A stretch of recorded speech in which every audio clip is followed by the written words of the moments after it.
Sidoarjo, atau banyak orang menyebutnya sebagai kota udang dan bandeng, dikarenakan komoditas utama kota ini adalah udang dan bandeng segar ataupun turunan produknya.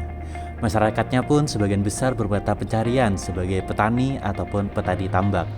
Namun ada hal unik di salah satu desa di kota Bandeng dan Udang ini, yang memiliki komunitas wanita yang menghasilkan produk olahan toga. Perkenalkan, nama desa tersebut adalah Desa Tambak Kalisogo. Desa Tambak Kalisogo ini adalah sebuah desa di Kecamatan Jabon, Kabupaten Sidoarjo, Jawa Timur. Terletak di bagian selatan Kabupaten Sidoarjo, berbatasan langsung dengan Kabupaten Pasuruan. Berdasarkan data administrasi pemerintah Desa Tambak Kalisogo tahun 2021, jumlah penduduk terdiri dari 848 kartu keluarga, dengan jumlah total populasi 2.468 jiwa. Di desa ini terdapat komunitas wanita yang sangat aktif dan berdedikasi, yaitu komunitas Asman. Komunitas ini beranggotakan ibu-ibu yang memiliki semangat tinggi untuk memanfaatkan potensi alam di sekitar mereka dengan mengelola tanaman obat keluarga. Mereka bukan hanya bercocok tanam, tetapi juga menghasilkan berbagai produk herbal yang memiliki manfaat kesehatan. Beberapa produk yang dihasilkan oleh komunitas Asman diantaranya minuman Ralino, puding moringa, dan keripik kembang turi. Sayangnya, meskipun produk yang mereka buat berkualitas dan memiliki potensi pasar yang baik, ada beberapa tantangan yang dihadapi komunitas ini. Beberapa masalah yang dihadapi oleh komunitas Asman ini adalah yang pertama, kurangnya waktu untuk merawat tanaman toga. Sebagai ibu rumah tangga yang juga sibuk dengan aktivitas sehari-hari, para anggota komunitas ini seringkali kesulitan merawat tanaman toga mereka secara optimal, sehingga produktivitas tanaman toga yang mereka tanam kurang optimal. Yang kedua, minimnya inovasi produk.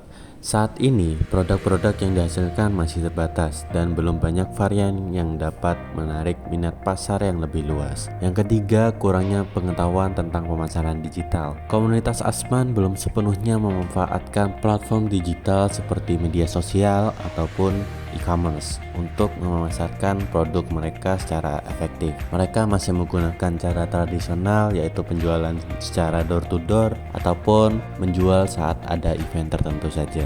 Dan yang terakhir adalah ketergantungan pada bahan baku yang dibeli di pasar. Dikarenakan luas taman tanaman toga yang mereka punya masih kecil, maka bahan-bahan tertentu untuk produk herbal masih harus dibeli di pasar, yang tentu saja menambah biaya produksi produk mereka. Itu ya untuk menyiram itu kita kesulitan juga, karena itu kadang airnya cuma ya kita kan sendiri.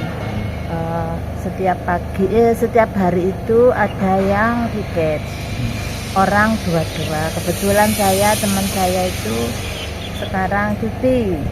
Nah, jadi saya sendiri. Nah, Mas, kita masih awal ya. Jadi kita itu belum produksinya belum setiap hari. Kalau kita ada yang pesan baru kita buatkan.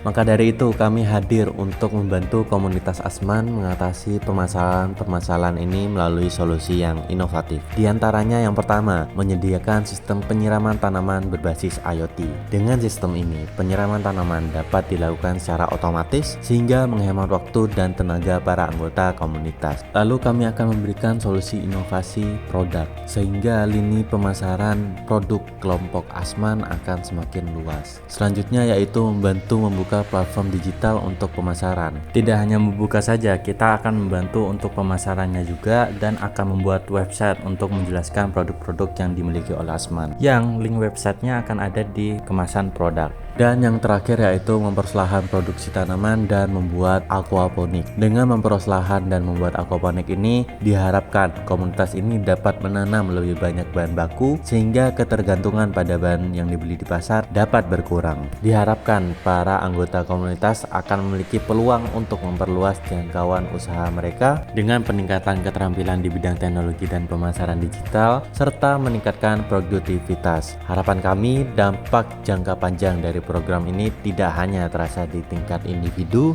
tetapi juga dapat menginspirasi pemberdayaan masyarakat secara lebih luas.